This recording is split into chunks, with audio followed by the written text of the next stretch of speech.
আসসালামু আলাইকুম রহমতুল্লাহ। প্রিয় দর্শক, আপা নাকি ডিসেম্বরে আসবে। ওইদিকে ডিসেম্বরে আসা উপলক্ষে শামীম ওসমান সে আমেরিকায় গিয়ে নেতাকর্মীদের সামনে বক্তব্য দিচ্ছে। নেতাকর্মীদেরকে নিয়ে নাকি ডিসেম্বরে নাকি আপার সঙ্গে দেশে আসবে এই বোরকা শামীম। চলেন প্রিয় দর্শক, তার বক্তব্যটি আমরা দেখে আসি। আমরা ডিসেম্বরে আসছি, জনগণকে নিয়ে আসছি।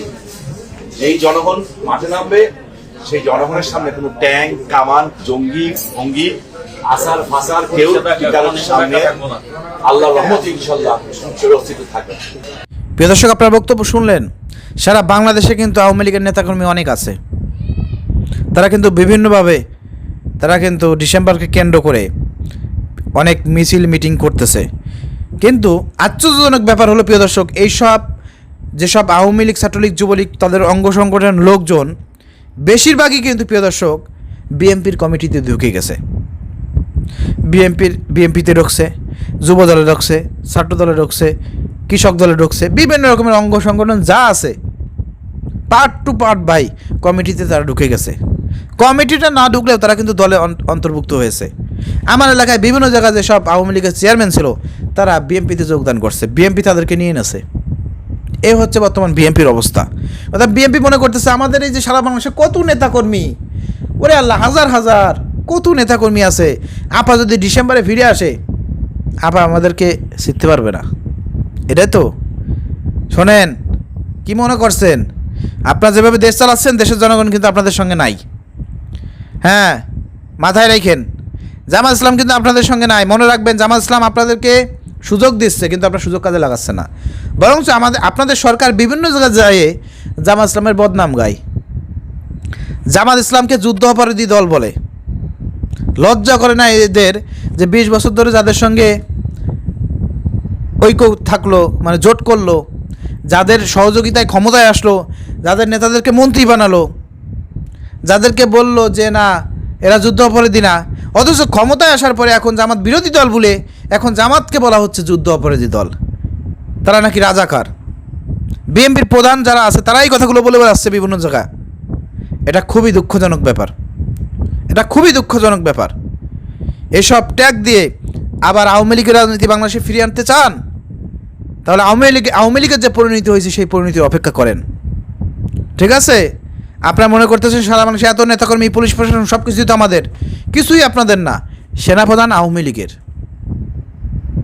প্রশাসনে যা আছে সব আওয়ামী লীগের, নেতাকর্মী যা দেখতেছেন এর অর্ধেকই হবে আওয়ামী লীগ, ছাত্রলীগ, যুবলীগের বিভিন্ন অঙ্গ সংগঠন থেকে আপনাদের মধ্যে ঢুকছে।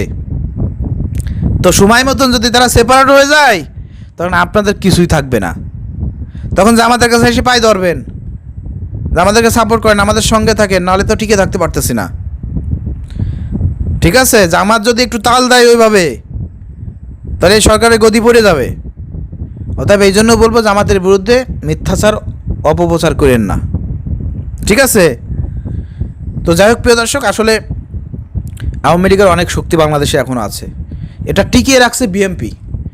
যদি বাংলাদেশে আওয়ামী লীগ ফিরে আসে আর বিএনপির যদি পতন ঘটে, আর সেই পতনের যে ঘটনা ঘটবে, সেই ঘটনায় যদি জামাত ইসলাম নেতৃত্ব দেয়, তখন কিন্তু জামাতকে দোষ দিয়ে কোনো লাভ হবে না। কারণ আগামী দিনে বাংলাদেশের রাষ্ট্র ক্ষমতায় যাবে জামাত। এবারই গেছিল, কিন্তু আপনারা মারি কেটে নিয়েছেন, যেভাবে হোক নিয়েছেন, ভালো কথা নিয়েছেন। দেশের জনগণ দেখতেছে কীভাবে এই দেশ পরিচালনা করতেছেন। এই 6 মাসে আপনাদের কী অবদান দেশের জনগণ বুঝে গেছে, কোন পথে যাচ্ছে। ঠিক আছে? তো এই জন্য জামাতকে আর দোষ দিয়েন না। ঠিক আছে? তো ডিসেম্বরে মোকাবেলা করার জন্য প্রস্তুতি গ্রহণ করেন। কয় দিক দিয়ে ঠেকাবেন, কী করবেন বুঝে শুনে করেন। ঠিক আছে? জামাত কিন্তু আপনাদের সঙ্গে নাই। কারণ আপনারা যে কাজ করতেছেন আপনাদের সঙ্গে নাই। দুর্নীতি আবার শুরু করছেন, আইন শৃঙ্খলার অবনতি, জামাতের বিরুদ্ধে অপপ্রচার, প্রোপাগান্ডা, জামাতের নেতৃবৃন্দের উপর হামলা, জামাতকে কোনো স্পেসই দিবার চাচ্ছেন না। জামাত আপনাদেরকে সহযোগিতা করতেছে, নরম ভাষায় কথা বলতেছে, একেবারে ভাবছেন যে না নরম পাইছেন, একেবারে যা মনে হচ্ছে তাই করতেছেন না। গরম হলে কিন্তু টিকতে পারবেন না। ঠিক আছে? জুলাই সনদ বাস্তবায়ন করবেন না। মামাবাড়ির আবদার পাইছেন, হ্যাঁ মামাবাড়ির আবদার পাইছেন,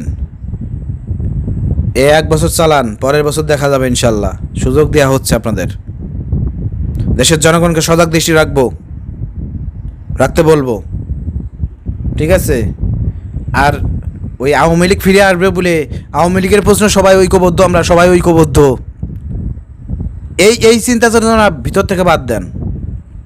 কারণ আপনি যদি দেশ ঠিক মতো চালাইতে না পারেন, তাহলে কিন্তু জনগণ আপনার সঙ্গে থাকবে না, জামাত ইসলাম আপনাদের সঙ্গে থাকবে না, ঠিক আছে? দেশ ভালোভাবে চালাইতে হবে। দেশ ভালোভাবে চালানোর উপর নির্ভর করবে দেশের জনগণ আপনাদের সঙ্গে থাকবে, জামাত ইসলাম আপনাদের সঙ্গে থাকবে কি থাকবে না, আওয়ামী লীগের প্রশ্ন, ঠিক আছে? তা আমরা চাই আওয়ামী লীগ ফিরে আসুক বাংলাদেশে। আমরা তাদেরকে শেষবারের মতন আর একটা সাইজ করতে চাই। আমরাও চাই আপা ফিরে আসুক, সে তাকে ফাঁসি দিয়ে এদেশের মাটিতে বিচার করা হোক, আমরা সেটা চাই, ঠিক আছে? দেখা যাক কি হয়, দেখা যাক এই যে আপনার আমেরিকায় তারেক রহমান কীভাবে জাতিসংঘে গিয়ে বক্তব্য রাখে, সেখানে তাদের নেতাকর্মী তাদেরকে কতটুকু প্রোটেকশন দিতে পারে আমরা দেখতে চাই। দেখা যাক কি করে। সরকার পায়ের তলে যে মাটি আছে সেটা কতটুকু শক্ত হয়েছে সেটা বোঝা যাবে না, এবার ডিসেম্বরে বোঝা যাবে না। আর এই যে প্রধানমন্ত্রী তারেক রহমান যখন আমেরিকায় যাবে, সেখানে আমেরিকার যেসব আওয়ামী লীগের সন্ত্রাসী আছে তাদেরকে কীভাবে মোকাবেলা করে তার দলের লোকজন, এটার উপরে নির্ভর করবে যে আসলে বিএনপি কতদিন টিকে থাকতে পারবে বাংলাদেশে। আর জামাত ইসলাম কিন্তু বিএনপিকে টিকে রাখার অনেক চেষ্টা করতেছে, অনেক ইস্যুতে অনেক ছাড় দিচ্ছে, বিএনপিকে অনেক ছাড় দিচ্ছে। দেশের জনগণ বলতেছে যে জামাতের এত ছাড় দেওয়া উচিত না। জনগণ যখন চাবে যে আর ছাড় দেওয়া যাবে না, তখন কিন্তু জামাত ইসলাম আর ছাড় দেবে না, ঠিক আছে? এত ছাড় দেওয়া যায় না। যাই হোক প্রিয় দর্শক, আশা করি আপনারা বুঝতে পেরেছেন, মনের ক্ষোভ ঝাড়লাম। আপনারা যেখান থেকে দেখতেছেন আপনাদের মনের কথাগুলো যদি বলে থাকি অবশ্যই কমেন্ট করে জানাবেন, ভিডিওটি শেয়ার করবেন। আসসালামু আলাইকুম রহমতুল্লাহ।